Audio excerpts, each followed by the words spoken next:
Bapak, Ibu, dan saudara-saudara yang terkasih dalam Tuhan. Jumpa lagi dengan Indra dalam pertemuan kita yang kedua, dalam minggu yang kedua, dalam bulan Kitab Suci Nasional 2020 dengan subtema Allah yang hadir sebagai korban ketidakadilan.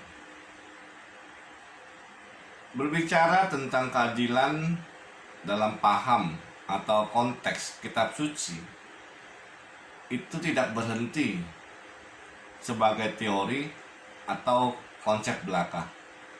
Ya.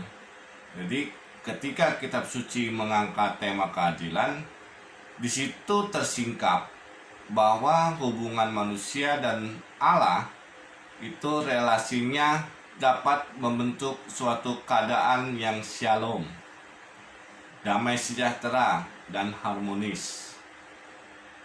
Keadaan shalom artinya itu tidak kekurangan, semua sesuai dengan porsi-porsinya. Namun di waktu yang bersamaan, Allah juga berusaha beserta manusia untuk mewujudkannya.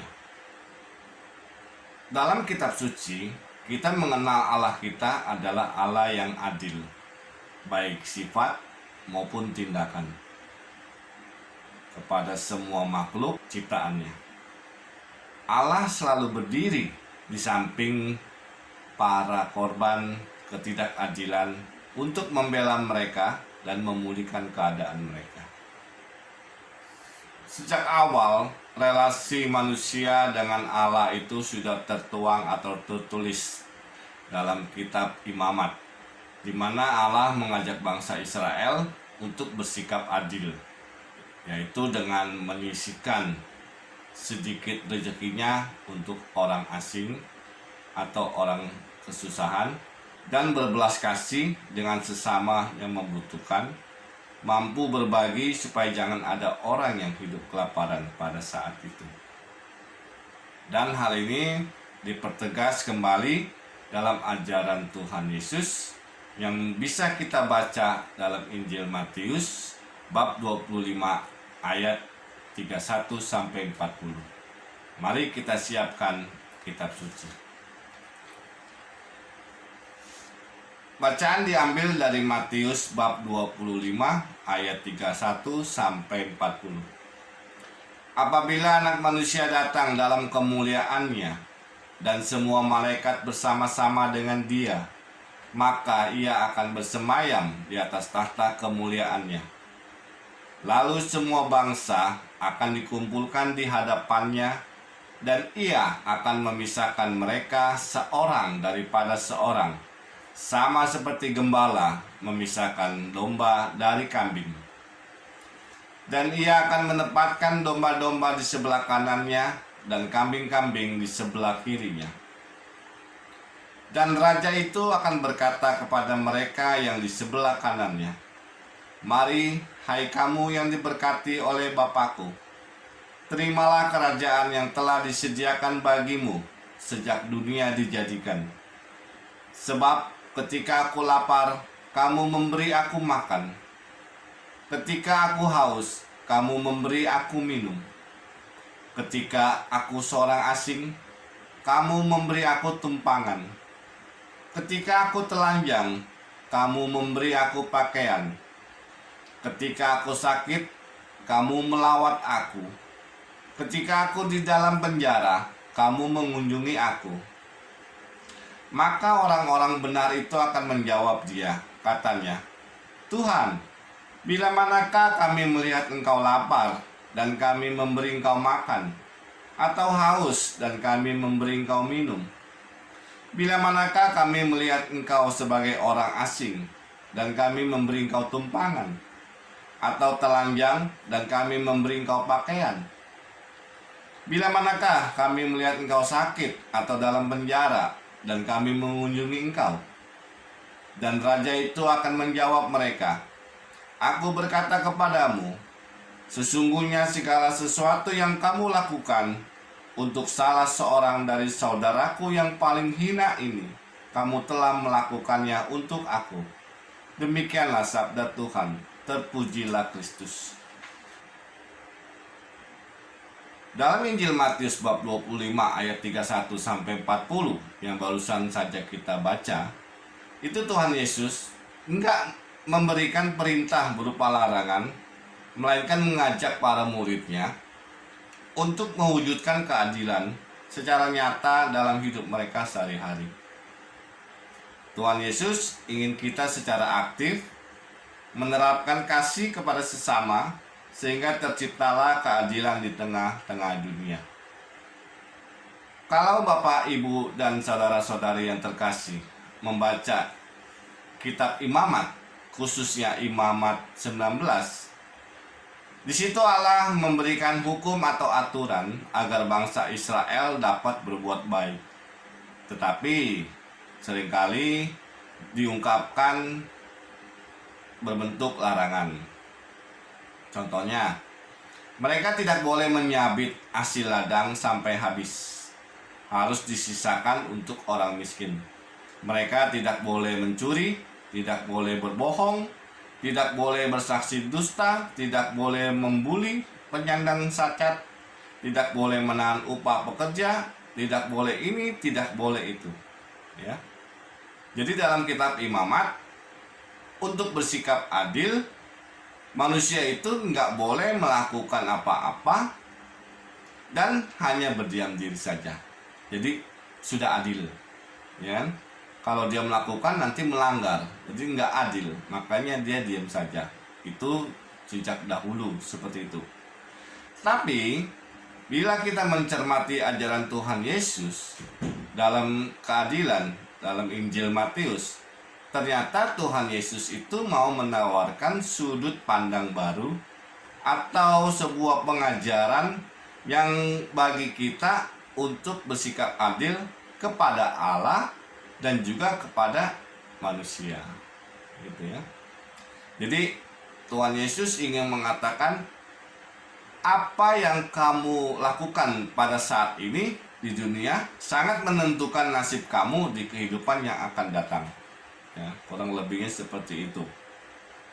Jadi di sini dalam Injil Matius bab 25, Tuhan Yesus ingin menampilkan diri Allah itu sebagai manusia, ya, yang membutuhkan pertolongan dari manusia yang lain.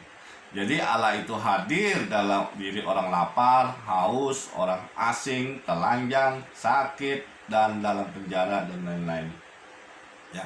Di sini Tuhan Yesus mau menghilangkan batas garis antara Tuhan dan manusia. Ya. Jadi iman kita kepada Allah dengan tindakan nyata kepada sesama yang menderita. Aku berkata kepadamu, sesungguhnya segala sesuatu yang kamu lakukan untuk salah seorang dari saudaraku yang paling hina ini, kamu telah melakukannya untuk aku. Jadi, di sini Tuhan Yesus ingin mengajak secara pribadi lepas pribadi bagi orang beriman tidak hanya berdiam diri saja. Ya. Nanti beralasan untuk menghindari segala larangan-larangan yang telah Tuhan berikan. Di sini iman dituntut untuk bertindak secara aktif dan konkret, ya, dari manusia dalam memperjuangkan keadilan. Tindakan mereka yang kita baca dalam bacaan Injil Matius itu dipuji oleh Yesus. Yang dipuji bukan yang secara besar-besar atau spektakuler, tapi dipuji karena tindakan mereka itu nyata, konkret gitu loh. Jadi tepat guna, tepat sasaran. Jadi misalnya contoh, kalau ada orang lapar, ya dikasih makan, jangan dikasih baju atau sepatu. Tapi boleh juga sih kasih baju atau sepatu, nanti bisa dijual sama dia.